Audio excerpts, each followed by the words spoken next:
অনুরাগের ছোঁয়া ধারাবাহিকের আগামী পর্বে আমরা দেখতে পাবো দীপা যে অর্জুনকে বিয়েটা করেনি, দীপার বাবার মুখ থেকে সত্যিটা জানতে পেরে সূর্য অনুতপ্ত হয়ে ছুটে গেল দীপার কাছে।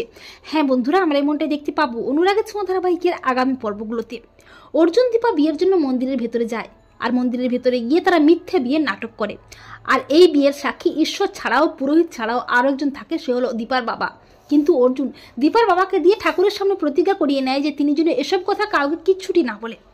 এরপর দীপা অর্জুন মিথ্যে বিয়ে করে মন্দিরের বাইরে আসে। বাড়ির সবাই খুব খুশি হয়ে যায়। এরপর লাবণ্য ও প্রবীর সহ বাড়ির সবাই বলে যে দীপাকে অর্জুনের সাথে অর্জুনের বাড়িতে নতুন সংসারের জন্য তারা দিয়ে আসবে। অর্জুন দীপার কথা ভেবে মিথ্যে নাটক করে বলে যে তাকে কয়েকদিনের জন্য বিদেশে যেতে হবে। তখন লাবণ্য ও প্রবীর দীপাকে সেনগুপ্ত বাড়িতেই নিয়ে যাবে বলে ঠিক করে। এরপর হঠাৎই মন্দিরে হাজির হয় সূর্য, কিন্তু সূর্য দীপার সামনে আসে না। সূর্য যখনই দেখতে পায় দীপা বিয়ে করেছে, তখন সূর্য একেবারে ভেঙে পড়ে। সূর্য আবারও দীপাকে ভুল বুঝে অভিমান করে চলে যায়। সূর্যকে এতটা বিধ্বস্ত দেখে ইরা বুঝতে পারে না সূর্যের কি হয়েছে, কিন্তু সূর্য ইরাকে বলে যে সে তার বাবাকে খুঁজে তার বাবার কাছে পৌঁছে দেবেই।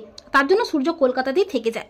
এর কয়েকদিন পর হঠাৎই দীপার বাবা রাস্তায় সূর্যকে দেখতে পায়। তখন দীপার বাবা সূর্যের মুখোমুখি হয়। সূর্য বলে, আপনি কেমন আছেন বাবা?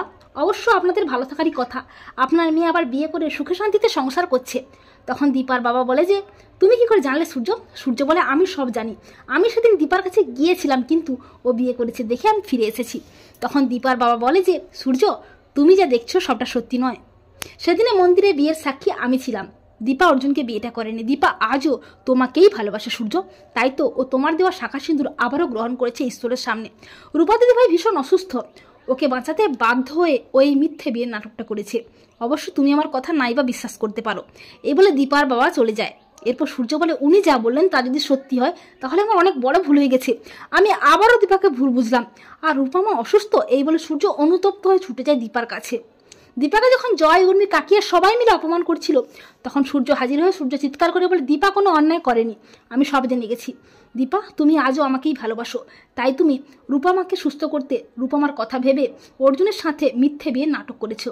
আমি আবারও তোমাকে ভুল বুঝেছি, আমাকে ক্ষমা করে দাও দীপা। যদিও আমার ক্ষমা চাওয়ার কোনো মুখ নেই। সূর্যের কথায় বাড়ির সবাই অবাক হয়ে যায়। লাবণ্য ও প্রবীর বলে, সূর্য তুমি এখানে, আর তুমি এসব কি বলছো? দীপা অর্জুনকে বিয়েটা করেনি মানে? তখন দীপার বাবা বলে যে হ্যাঁ, সূর্য একেবারে ঠিকই বলেছে, সেদিনের বিয়ের সাক্ষী আমি ছিলাম।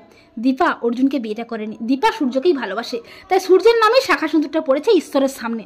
সূর্য দীপার বাবার পায়ে ধরে হাত জোড় করে ক্ষমা চেয়ে বলে, আপনার কাছে ক্ষমা চাওয়ার আমার কোনো মুখ নেই, তবুও বাবা আরেকবার আমাকে ক্ষমা করে দিও, আমাকে আপনি যা শাস্তি দেবেন আমি মাথা পেতে নেব।